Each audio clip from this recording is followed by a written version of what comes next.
kind of like the Black Lives Matter movement and everything. The young lady that's in it, Amanda Stenberg.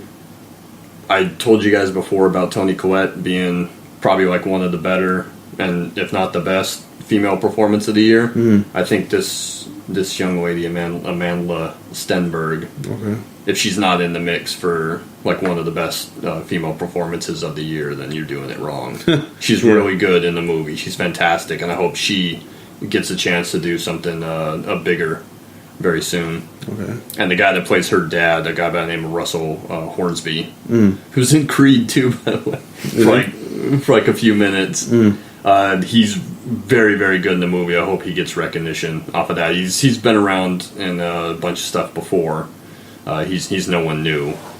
Neither is Amanda Stenberg. She's been in a few things, but this was probably her biggest role to date. But the guy that plays her dad, and the guy by the name of Russell Hornsby, I hope he gets some recognition come award season, because he's fantastic in the film as well. Swan, did you ever watch Thoroughbreds? Yes, that's what I'm missing. That's a fucking really strong movie. That was one of my favorites of the year, and that came out very early in the year, so it's probably getting forgotten about now. Thoroughbreds. Thoroughbreds with Olivia Cooke, who was in Ready Player One, which I did not like, and Anya Taylor-Joy that was in The Witch and Split. And Olivia Cooke's been around longer and been in more stuff, but I think Anya Taylor-Joy is going to be a big actress too. Yeah, because she seems to pick really strong material in the 3 or 4 movies I've actually seen her in.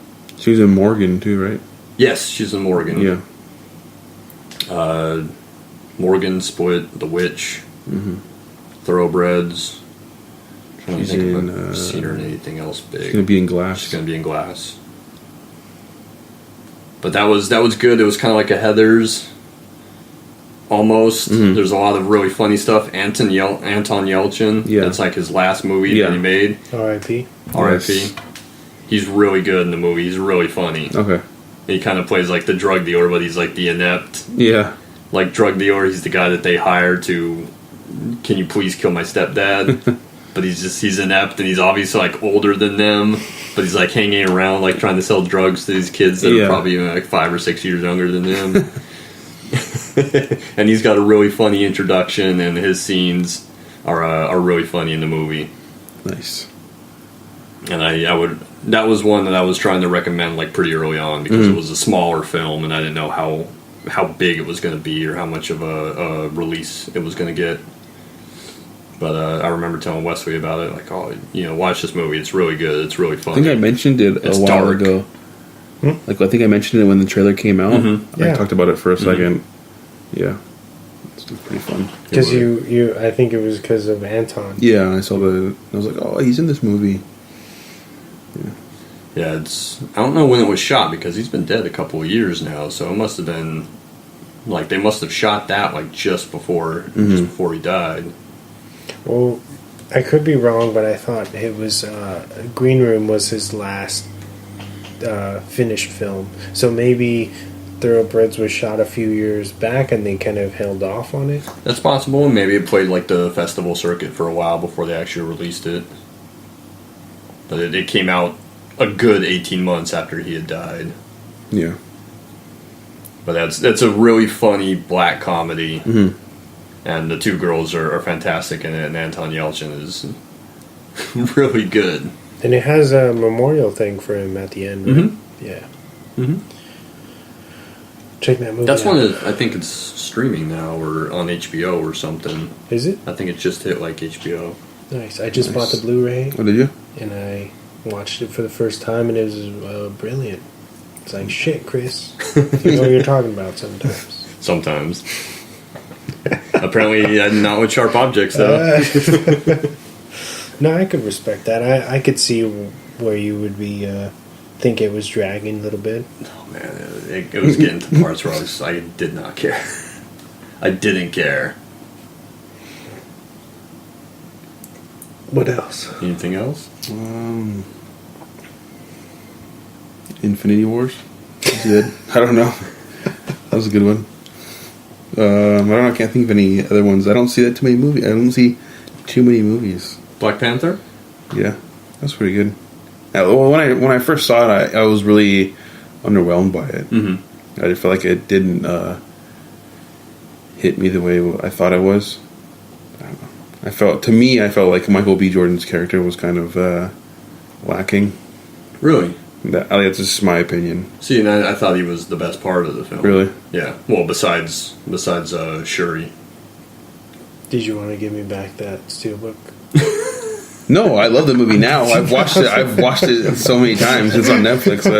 Me and Jordan always watch it. But yeah, no. I mean, I enjoy it now after watching it a few times, and it's like, oh yeah. Mm-hmm. Well, I think I meant Shuri, right? No, yeah. Letitia Wright. Yeah. She's the best part of the film. Yeah. She's really good and she's really funny. And I didn't see Infinity War, so I didn't. It's funny because she's know all that stuff in there. She's supposed to be like the smartest character in the MCU. Like smarter than Tony Stark and Banner together. So it's like it's funny because there's a part in Infinity War where they're looking at because they're trying to take the gem out of Vision's head, and they have she has a blueprint of his entire body and how the stone is connected to his body. His nervous system or whatever, and she's like, well, why didn't you just do it this way when you created him? And then Banner's like, because we didn't think about that. And she's like, well, good thing I'm here now. So it's like, oh shit, like putting them in their place, and they're both supposed to be, geniuses. But yeah. So both of those, Black Panther and that's crazy, those came out in the same year. Yeah. Captain Marvel coming. Yeah, there's one coming next year. Hopefully that's decent. Yeah. It's got a solid trailer. What else? Wes, what you got any more? No, I think I'm flat out of films. Okay. Well, that I can think of right now. Well, Aquaman, obviously, because it's a wreck of mine. But yeah, I already explained what that movie's about, what I liked about it. But yeah, go check it out. It's in theaters now. Okay. So is there anything that you guys wanted to see that you didn't this year that you missed? Fallout. You want to see Fallout? Watch Fallout, dude. You want to borrow the book? I'll bring it over here. We'll watch it. Yeah. Nice. There's quite a few. First Man. Mm-hmm. Was a big one that I was mad. Of course, Gosling. There's got to be some other ones. Something you really wanted to see that you missed, and you still haven't seen it.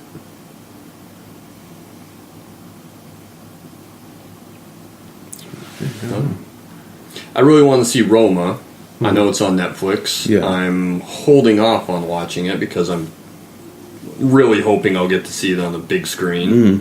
I read that they were planning on doing a 70mm release of it. I highly doubt that it'll be wide. Mm. But even if it's in the ArcLight in Hollywood on 70mm, I will make the trip to go watch it. Yeah. But I'm holding off on watching it on Netflix. I know that Digital Jim is playing it. I told Wesley that's probably going to be my only shot to see it in the theater, so I guess I should take it. It's a smaller house, but I mean it's bigger than your TV. Yeah, that's a bummer. I know Vice just opened up on Christmas. I'm trying to go watch that. And If Beale Street Could Talk, which is Barry Jenkins' follow-up to Moonlight. Have you seen that one? Moonlight? No, Beale Street. Yeah, is that out yet? It's out, but it's limited. Oh, okay. I don't think we'll see it here in San Diego for another 2-3 weeks. Okay. Unfortunately. But I'm really excited to see that, and I've been hearing a lot of good things. Yeah, me too. I talked last week about my friend in New York who's a projectionist for one of the New York locations. They got to see it, Yeah, she sees a lot of the stuff early, or a lot of stuff that only gets released in, a couple of cities. Because it's New York, she gets to see a lot of that stuff, and she was raving about it, so I'm excited for it. But I don't think it's going to get released here until mid-January, probably.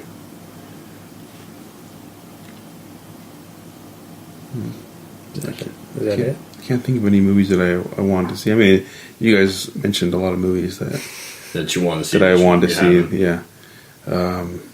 So then, what's something that you guys saw that you were super excited for, and then totally let down when you actually saw it? Wes? I have to think about that.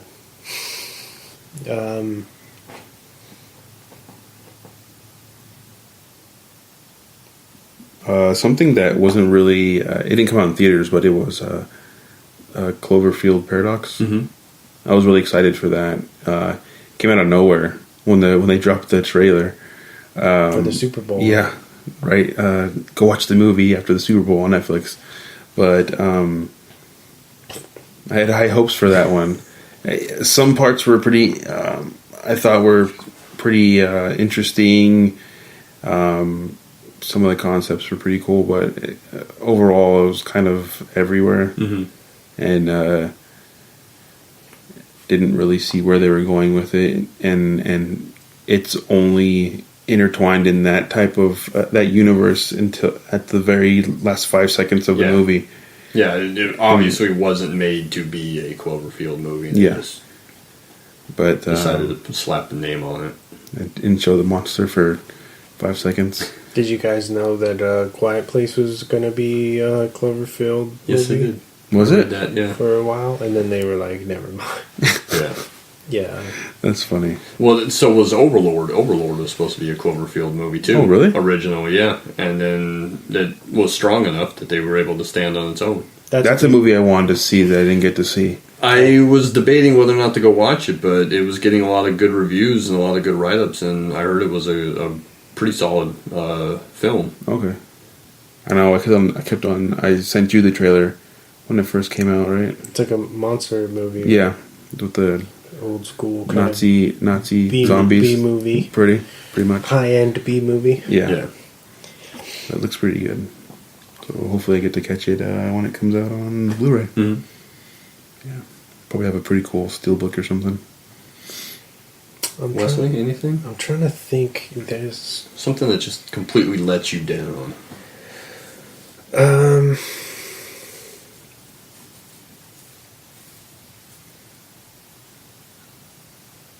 What's some of the bigger stuff that came out that we haven't talked about? Can you throw out some names? I'm drawing a blank right now. Mile 22? Mile 22 is bad. I didn't see it. I can't speak on that. That was a really bad movie. Girl in the Spider's Web? That was bad. It was? Yeah. Yeah, I was hoping it would be decent, but remember when I had that trepidation when we first watched that trailer? I was right. It wasn't great. I wasted my 2 hours. That's right. Does Jane Levy make a cameo? That's not her?